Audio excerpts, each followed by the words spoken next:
If you've played a Monster Hunter game, you would naturally compare it to God's Eater Burst. In both cases, you join your chums and do battle with huge creatures. In between battles, you use items you've gathered to create new weapons or upgrade the ones you already have. But God's Eater Burst isn't a mere clone. Eerie environments make combat a pleasure. Being able to switch back and forth easily between a gun and a sword is also a great touch. A cumbersome camera and control scheme can get in the way, and a number of limitations lead to monotony, but it's still fun to join up with some AI teammates or real-life friends and hunt down this game's great-looking beasts. Well then, I'll see what I can do to live up to your expectations.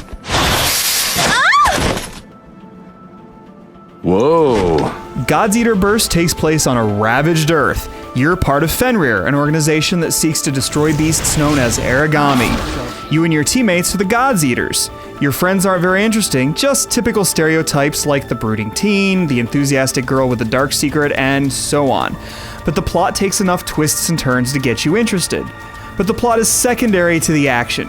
You take missions and join up to 3 companions to kill Aragami in the game's atmospheric, terrific-looking levels. You'll see the same environments a lot, since there are tons of missions but a small number of maps. On the upside, there's a lot of visual diversity among the battlefields.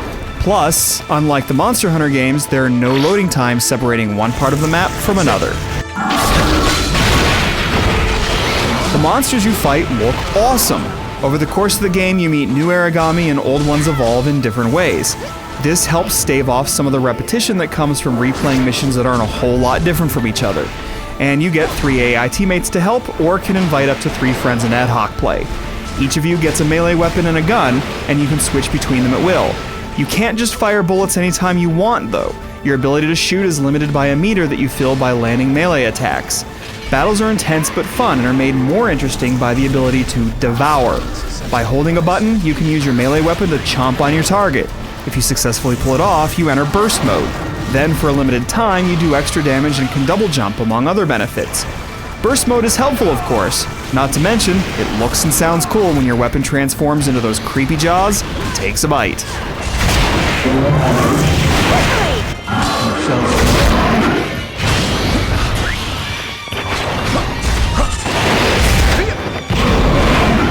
There are some frustrations here. It's nice that you can lock onto targets when using your melee weapon, but you can't when wielding your ranged weapon. Monster Hunter fans will get use out of the so-called claw technique here, but there's no doubt that the controls and camera can get cumbersome when you're trying to get in position to fire. These aggravations are pretty mild early in the game, but in the harder late missions, these quirks get to be more aggravating. You can revive teammates by sacrificing half of your health to them. It's a nice ability to have. Unfortunately, certain later missions devolve into seemingly endless cycles of running around reviving teammates while trying not to be pummeled, and that's not a whole lot of fun. Now! In between missions, you can create and upgrade equipment, including different types of bullets. It's too bad there isn't a lot more to do. This is a very streamlined experience. You don't get any of Monster Hunter's farming or fishing.